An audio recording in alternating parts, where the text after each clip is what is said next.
Alhamdoulilah. Mais tu gagnes combien par mois? Plus de 10K ou 100K? Mais tu es... Enfin frère, je ne sais pas ce que les gens croient, mais vous êtes fous. Vous êtes fous. Je ne gagne... Mais tu crois vraiment que je gagne 100K par mois? Zama, Zach Nani, 1137 subs sur Twitch, tu crois que je génère 1 million d'euros, que je génère une paye à 100 000 euros pour moi mensuel ou quoi? 1137 subs. Hein. Et là, on est en train de parler, le live s'est lancé depuis 30 minutes, j'ai même pas 1000 viewers là actuellement. Donc, frère, et tu crois que je gagne 100K par mois ou quoi? Genre, si j'avais... genre, les streamers à 10K viewers et qui font plein de vidéos YouTube, etc., pourquoi pas? Mais... regarde, tu sais quoi, je vais te dire un truc. Et je vais même te parler sérieusement, parce qu'on peut parler de chiffres et tout, il n'y a pas de souci.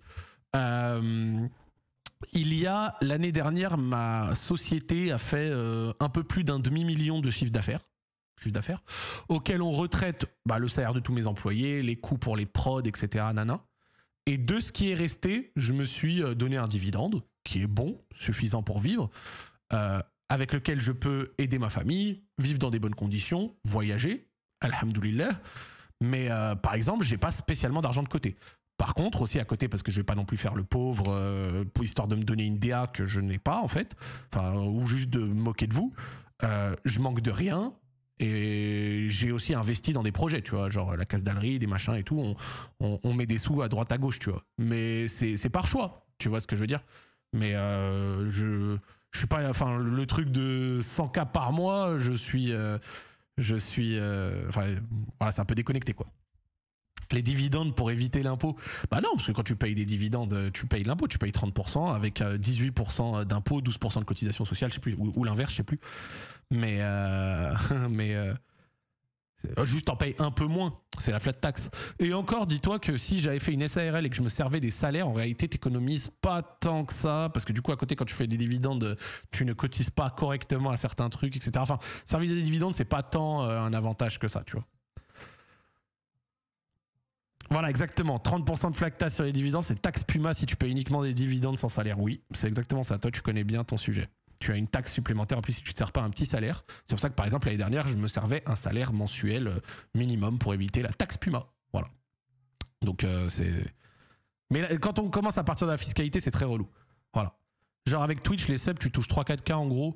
Ouais, sub plus pub, Twitch, ça... Mais en fait, c'est toute une économie où en gros, il y a les revenus de YouTube qui sont vraiment bien. Il y a les revenus de Twitch, mais après, en fait, si vous voulez, Twitch alimente YouTube. Donc, par exemple, ma chaîne Twitch génère peut-être dans les 4-5 000 balles par mois, mais à côté de ça, elle calibre aussi la chaîne Replay, qui elle aussi génère des sous tous les mois. Donc, en fait, les deux sont liés. Et après, il faut ajouter les accords libres. Et donc, les accords libres viennent de Twitch. Et après, dans tout ce melting pot, on y ajoute les opérations commerciales. Et donc, du coup, opération commerciale, Twitch, YouTube. Et les trois sont reliés.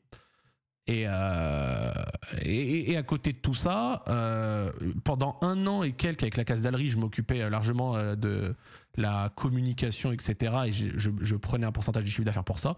Et ces derniers temps, on a switché un peu de stratégie. Je m'en occupe moins. Je figure toujours dans les contenus, etc. Parce que la casse-dallerie, c'est toujours mon projet, évidemment. Mais du coup, je ne touche même pas d'argent pour ça. Donc, mais par contre, après, on grossit une marque. Et ça, c'est l'avantage, tu vois. Factuellement, une fois toutes les charges enlevées, tu touches 1,50 par sub, non? Ouais, je pense que ça doit être un truc dans le style, tu vois. T'as plus de 10K par mois, mais pas pour toi, ça va sur ta société, en fait. Bah, la société génère bien plus que 10K par mois, évidemment. Évidemment. Idéalement, avec ta holding, tu crées une SCI comme véhicule d'investissement si tu veux investir dans l'IMO. Ouais, je suis d'accord. Mais alors, je vais te dire quelque chose. Investir dans l'immobilier en France, je m'en bats les couilles. Voilà.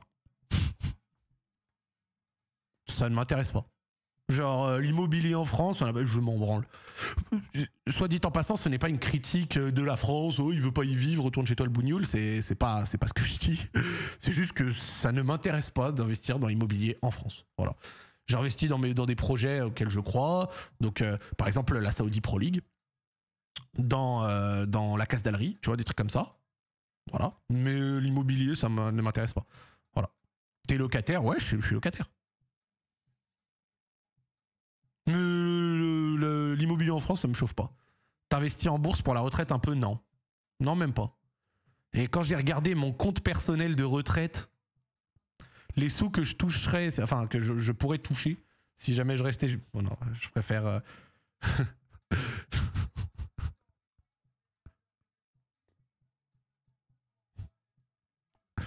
Je préfère rigoler. Mise tout sur le rouge, non, frère.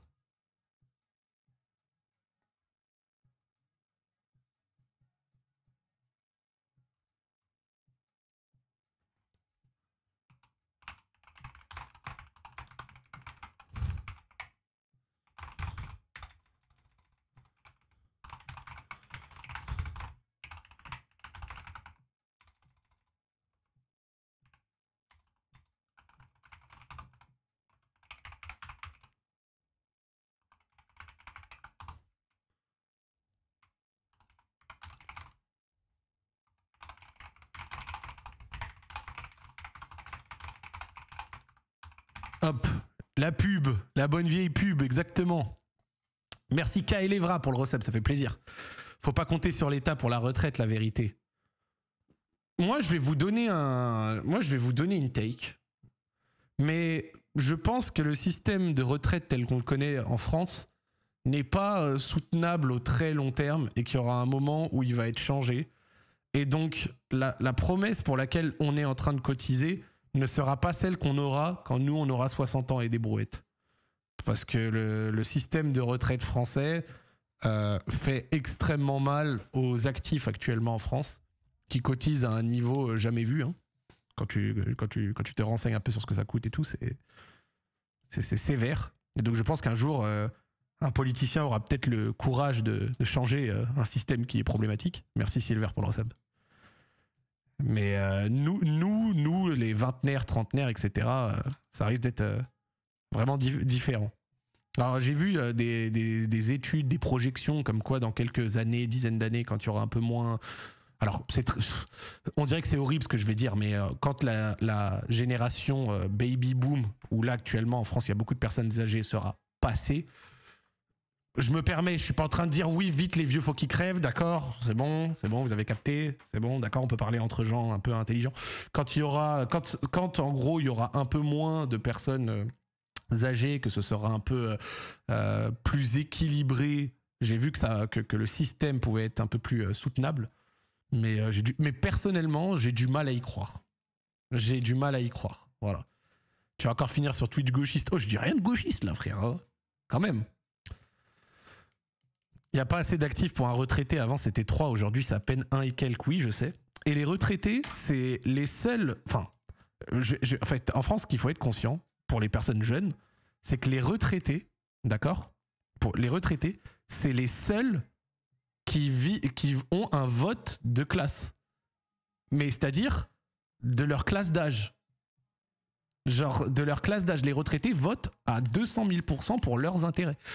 Et c'est eux... Enfin, c'est parmi ceux qui votent le plus. C'est pour ça qu'ils sont toujours bichonnés par les politiques qui, du coup, prennent toujours des mesures en leur faveur, même si c'est absurde économiquement. Et attention, quand on discute de ça, je suis pas en train de parler de la vieille mémé au minimum retraite, hein, c'est pas le sujet, évidemment. Mais disons que le système ponce un peu trop les actifs actuellement. Surtout pour ceux qui ont des grosses et très grosses retraites, tu vois. À t'écouter, tout est à chier, il n'y a rien qui va dans n'importe quel truc du système français. Alors, t'es mignon à me dire ça. Je sens une pointe un peu de patriotisme. T'es gentil, mais tu vas quand même pas tout critiquer de chez nous à t'écouter, tout est nul, non. Est-ce que tu es content de l'état du pays actuellement? Tu es content de l'état du pays, de son fonctionnement, de sa politique et des différents trucs qu'on peut trouver ici? Non, pas du tout, frère. Moi, je trouve qu'il y a beaucoup de choses à redire et donc du coup, je le dis. Ce qui ne veut pas dire que je ne pense pas que la France est un pays vraiment fabuleux. Moi, je trouve vraiment que c'est un très beau pays avec une culture hyper intéressante, des superbes endroits à voir, une diversité. On mange bien ici. Il y a des villes qui sont top. Il y a genre, littéralement, on parle quand même à quelqu'un qui fait un format Les Villes de France, où je vais visiter les villes et où je les mets globalement en avant. Donc en vrai, moi j'apprécie le pays, tu vois. Mais quand on va parler de société et donc du coup de système, bah oui, je trouve qu'il y a un problème dans le système des retraites en France, donc on en discute et je le dis. Oui, je trouve qu'il y a un problème dans les politiques en France, donc je discute et je le dis.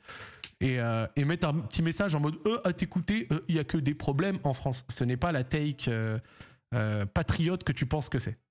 Tu ne défends pas le pays en venant dire ça à quelqu'un qui critique quelque chose, tu vois. Genre, c'est naze, tu vois.